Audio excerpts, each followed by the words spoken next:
Hey everybody, my name is Sam. Some of you might know me as the Bushcraft bodybuilder. And I came out here today to basically go over what I would call some bushcraft or outdoor essentials if you're going to start getting into bushcraft. And then I go over a few other additional items that I would just call my preferred items. The first thing I recommend that you would select as far as outdoor gear is a good quality bag. And what I look for in a bag to carry all of the belongings that I want to bring with me, number one thing is it going to fail me in any way? In my last video, if you checked out my 72-hour survival video, I brought with me a sling over the shoulder bag. It's a real cheap bag. I picked it up for 20 bucks at Blade Show West.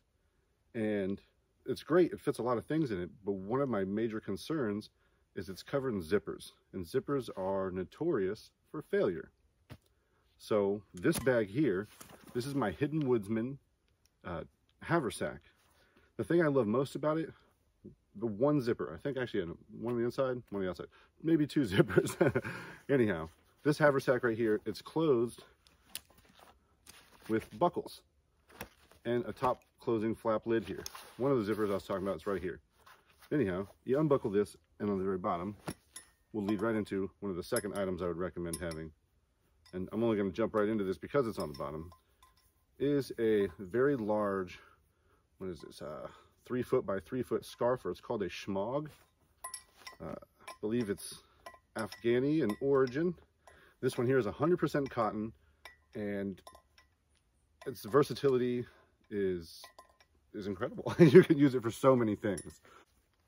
All right, that was pretty cool with the shmog. Next thing I would suggest is a water carrying vessel. Whether or not you're going to have a army issue canteen or a buffalo bladder, old style Western water bladder with you, or a new modern age hydro flask, it's just recommended that you carry something with you to contain water. For me, I carry an Infused hydration system. It's a game changer in the outdoor stuff, especially for me. Because of their infused system that you can see here, I can actually flavor my water just by sliding this dial over right here. Right here, that's a lemon flavored infused. It's actually got some additional added caffeine. I love that extra added energy. And check this out, pro tip. All right, so to maximize the effectiveness of your infused hydration system out in the wild, in the outdoors, what you can do is pop your lid off here. We're going to take this straw that's already on here, pop that off. We're going to switch it out for our Sawyer system. We're just going to plug it right into the bottom of this. So now we've got our Sawyer Mini hooked up to our bottle. We're just going to plunge that right in there.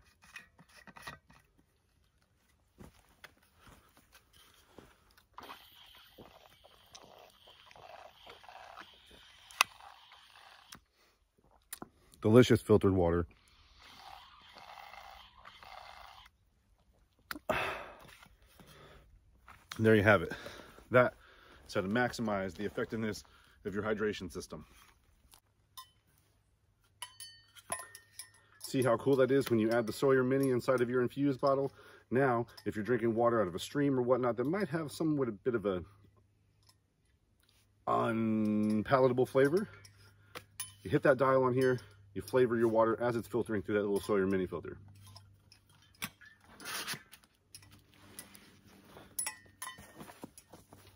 Another part of this outside of the pack here is I have a lightweight, actually I'd go as far as to call it an ultra lightweight packable jacket. Ultra lightweight packable jacket. This one here is made by Under Armour. It's made for cold weather, super cold weather, and it's very extremely lightweight, and it folds up inside of its own pocket. So I can carry it on the outside of my bag so it's not cumbersome, you know, if I'm hiking, because usually when you're hiking you start sweating and you really do not want to sweat through your outer layers. That would be a tragic mistake. because then when you stop hiking, you're gonna get cold. All right, so a cool function about this bag is I can open it up while I'm wearing it and not really lose any of its functionality. So one of the other things I would recommend that you bring with you when you're getting into bushcraft, or when you're, if you're a beginner in bushcraft, is some sort of a combustible material, a tinder, a dry tinder. So when you go out into the bush, if you're in less than favorable conditions, it's moist, it's just rained recently, you're not struggling so much to get your fire started, because you'll have some dry tinder with you, and that'll help you in the process, easing through, smoothing your time out there. For me, I think that the best thing that you can familiarize yourself with, my recommendation would be fat wood.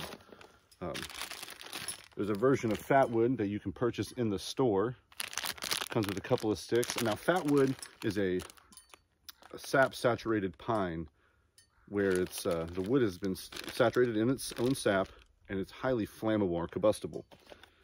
This here is a natural piece provided for me by my buddy Montana Mike. This is a Montana cedar, I do believe, which is something new to me. I'm used to pine, so we're going to give this one a try today, as it is Fire Up Friday. So let's, without further ado, check both of these out. All right, so to go over the different types of fire starting materials and how I use them and what I think about them, we'll start here. I bring a lighter with me, but my lighter is now a backup.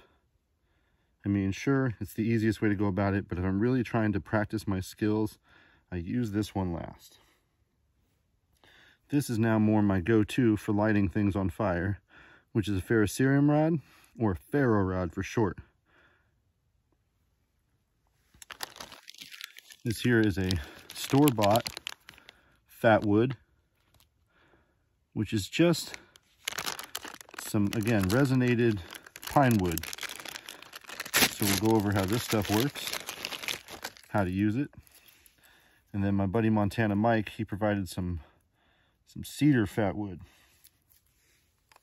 So first thing with fat wood is that you can scrape it down. Well, I'll make a couple feathers out of this one. This is the store-bought fat wood.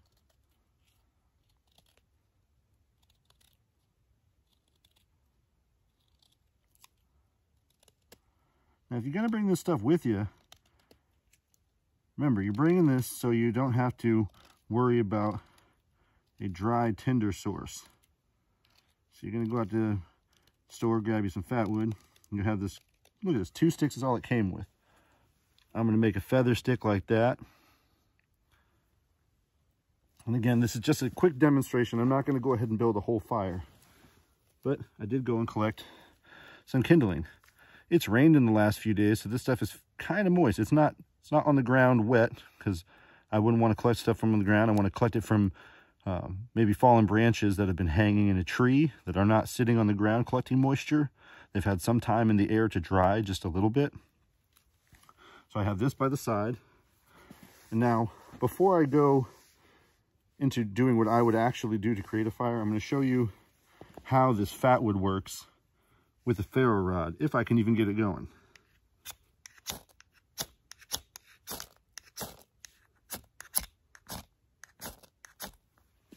Like that. So that would be able to go burn like that. And what I would do is I'd throw my kindling on my fat wood stick. And the pine resin in there is extremely flammable. It's going to burn hotter than a normal regular piece of wood would burn. Because of that, it should help start this fire a bit faster.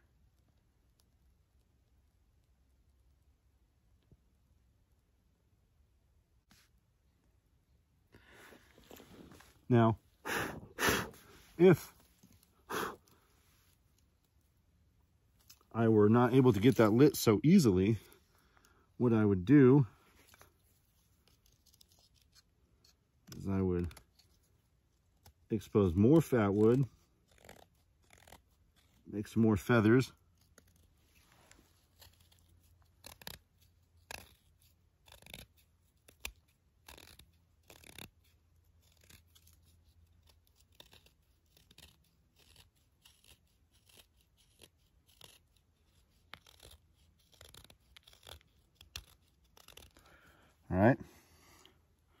I'd go like that, so I have a nice piece of that exposed. And then I would take my jute twine. I'd take a good piece of it. And again, this is the exact same stuff that I used to tie up my shelter. And I'm going to take it like so. And I'm going to pull apart some of this stuff. And it gets really fluffy really quickly. Okay? I'll just pull that apart. I'm going to go through this. I'm going to do the same on all of it until I get myself a nice big ball of dry, fluffy material. See how this is working? I mean, it is just fluffing up. And it's dry because I brought it with me, wasn't out here already. Just break it up, grab in between the fibers and just pull it apart. That's all you got to do. Grab it and pull it apart until it's a nice big birds and rats nesty looking ball. Then I would take that, I would lay my feather stick inside of that, increasing my odds of catching that spark, getting a good fire.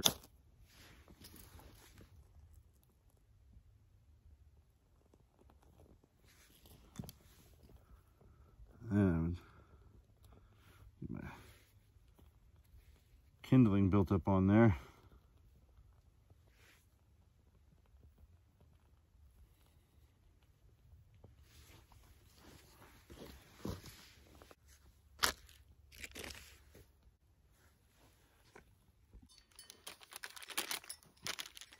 Another big thing that I would recommend that anybody bring in a beginner bushcraft situation is some sort of cordage.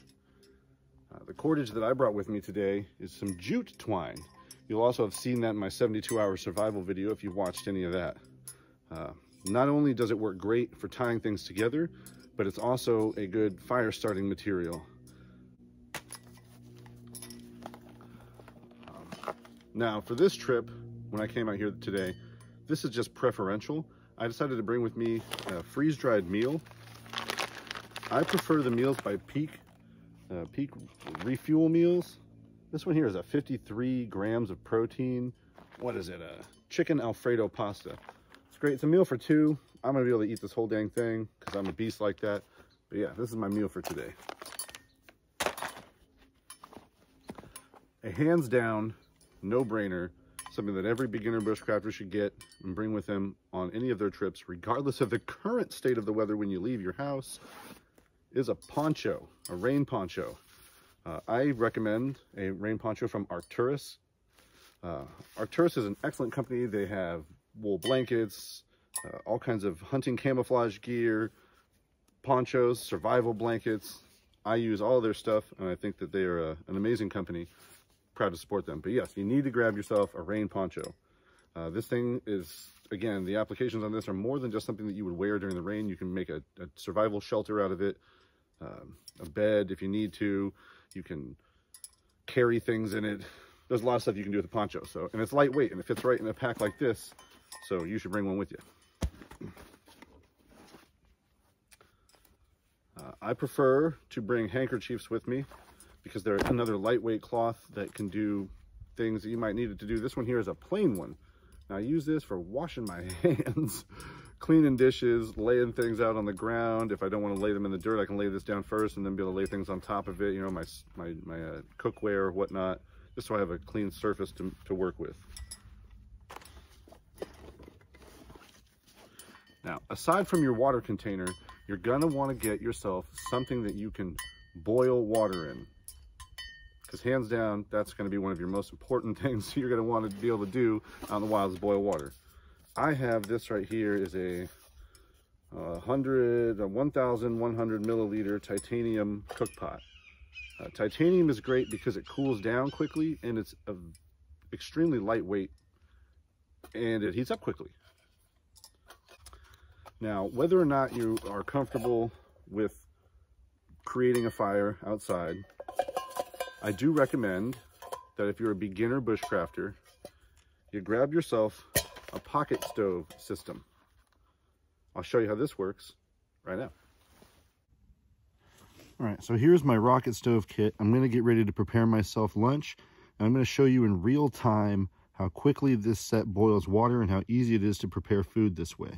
So I'm just gonna set it up just like I normally would, starting with my stand for my fuel container, just to help keep things on level ground.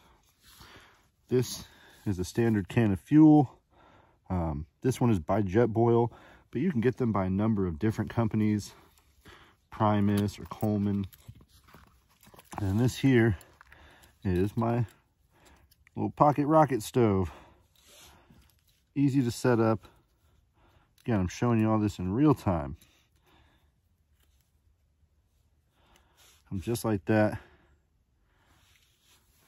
You screw it right on to the fuel canister.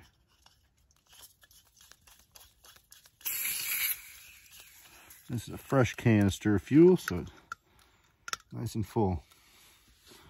And you rest that on the base, like so.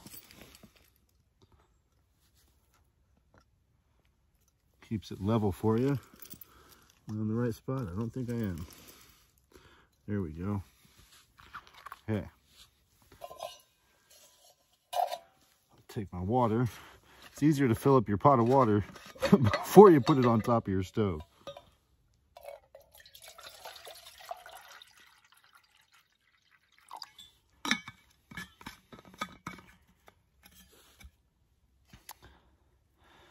As you can see here, that's a decent amount of water.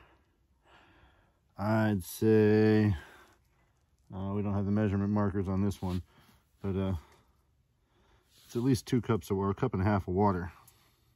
So we're going to turn this thing on,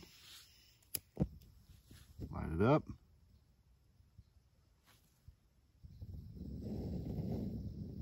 The flame going a bit higher.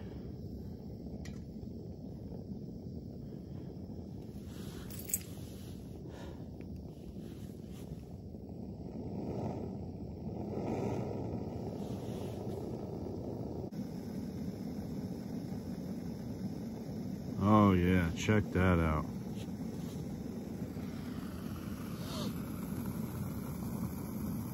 That's a rolling boil if you ask me. That's boiling away. All right, so it takes about, we'd say 15 minutes to boil a cup and a half of water. It's about, I'd say 60 degrees outside, so it's not terrible, maybe 55, 60 degrees outside. Yeah, 15 minutes to boil a cup of water with this system right here. It's realistic. I mean, this is not bad. It could be worse. So I'm guaranteeing you it would take longer on the fire. All right, I'm gonna get my meal ready. All right, pocket stove system, definitely something that I bring with me. Not only am I gonna use my fire for warmth and whatnot, I might cook on the fire, but if I wanna be able to boil my water quickly and efficiently, like let's say it's first thing in the morning, I don't wanna start a fire, I just need to get myself a cup of hot water so I can make my hot chocolate. I want to do it quick and an easy process. So for a beginner bushcrafter, that's something I would definitely bring with you. All right, brings me to the next part of my bag. Beginner bushcrafters, I highly recommend you go out to Walmart and you grab yourself a handful of metal stakes. Building a tarp shelter and everything is so much easier when you're able to pin it down and you're not trying to whittle yourself stakes out of twigs. That's an extra time-consuming, not always guaranteed to work process. Grab yourself some metal stakes, 25, 30 cents a piece. Doesn't take up much room in your pack. I have this really cool pack that I'm using, a pouch that I'm using by Pacific Northwest Bushcraft. They intended this to be for eating utensils, but I think it's an excellent place to store my steaks at. All right, if you watched my 72-hour survival video, you saw that I have this, my hidden Woodsman Blackout field tarp. Last time I didn't pull the thing out in my 72-hour survival video. This time I'm going to. This thing here is in the woodland camo pattern on one side and then like a nice coyote brown on the inside. Massive, huge tarp. width. And then the length is more than my arm span here by a couple feet. So I'll get you a good, I don't know, 7.5 feet probably on this Blackout tarp. And I'm gonna show you why I bring this with me right now. All right guys, we're gonna set up this hidden Woodsman field tarp as an emergency shelter using these 2 sticks right here, my bag of stakes that I brought with me, and this roll of jute twine. Check it out.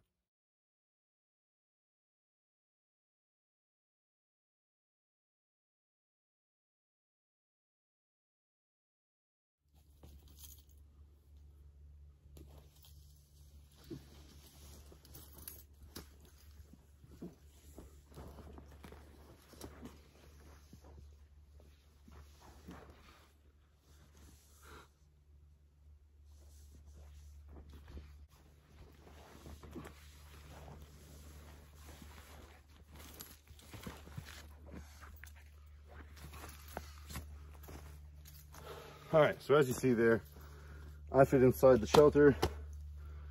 It's really just good for an emergency situation. That is a waterproof tarp, completely blacks out the sun, so I'd be able to sleep in there. It's long enough to cover my body. I am 6'4". Yeah, so that's how that works. Okay, you see why I bring my tarp with me. Quick way to put up an emergency shelter. Also, if you were watching my 72-hour survival video, you have probably seen this pouch here by Tough Possum Gear. And inside of that, I carry a real quick first aid kit. It's got some Band-Aids, some sting relief, antibacterial soap, and my blanket pin for my wool blanket that I did not bring with me on this trip, but that's something I can show you guys about later. Also, I have inside here my Wazoo Survival. This is something I would highly recommend to all beginners in bushcraft. Go head over to Wazoo Survival Gear and check out this plant identification handkerchief. Amazing piece of kit right here.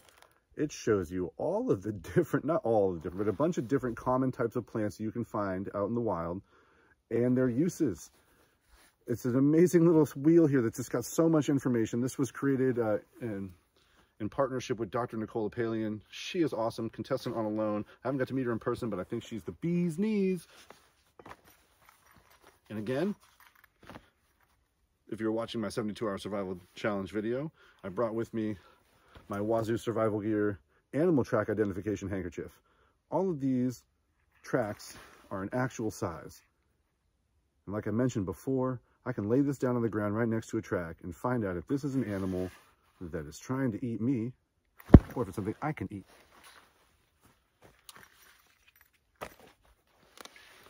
All right, so that is what I would say is the basics.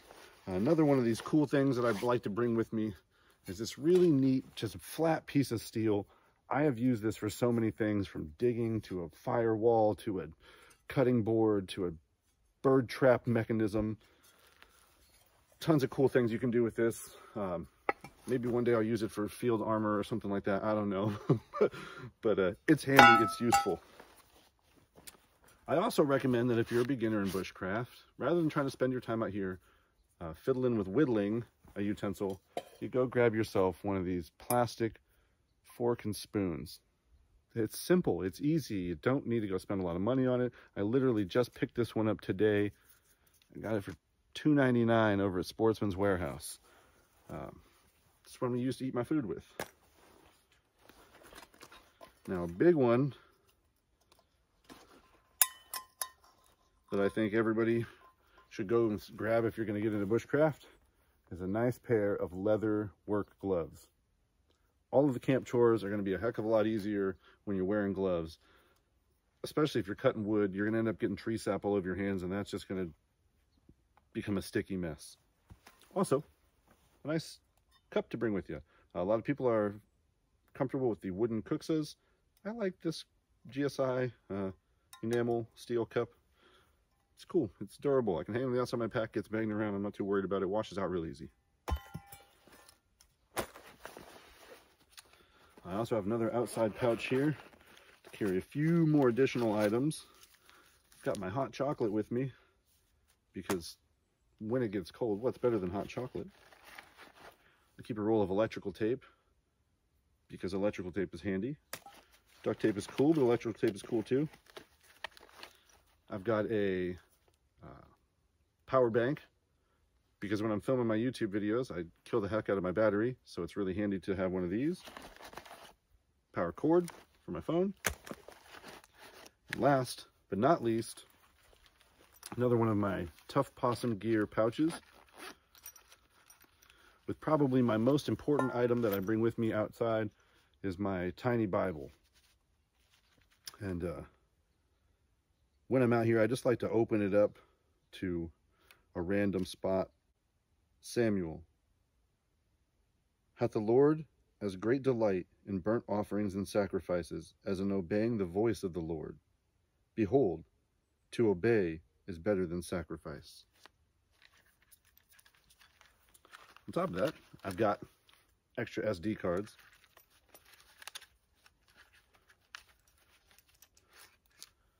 My Gerber pocket tool. Tiny little flashlight. And a couple of wet wipes. Okay. Also, I would recommend if you're just getting into bushcraft that you go and you pick yourself up a ferro rod. A ferrocerium rod. This one here is made by my guys over at Fiberlight Fire Starters. Now, a lighter is handy to bring with you. It's great if it's in a dry, optimum conditions here. Also by Fiberlight Fire Starter. It's great. But if the conditions are unfavorable, wet, and your lighter can't start, you're going to want to have something that you can throw sparks with. All right, it's very important. Which leads me to the most important part of my kit, honestly. My fixed blade. You're going to need a knife. That's one of the things most definitely you're going to need, is a fixed blade of some kind. This one here is my Sea Snake by Artisan Cutlery and Mike Emler Design. Shout out to Mike Emler, my good buddy. Now you don't need to go grab yourself an expensive knife. Honestly, you can go to the local sporting goods store and grab yourself a Mora knife, Mora Companion. I believe you can pick up for under 30 bucks, $24.99, maybe even $19.99 depending on the color. It's a great dependable knife, but go get yourself a knife that you can bring out to the field. I also bring a folding knife with me just as a backup blade. But if you know what you're doing with a knife, you don't have to have a machete with you out in the field. You can have something small like I carry with me. All right, guys, with that being said, I'm pretty sure that's just about everything that I would recommend a beginning bushcrafter get into or go and pick up if you're going to go out into the field and you want to practice bushcraft. If you have any questions, please feel free to leave them down there in the comments section. I will answer every single one of them. I appreciate every single like, follow, and view on this one. And stay tuned for more on my channel. Peace out, everybody.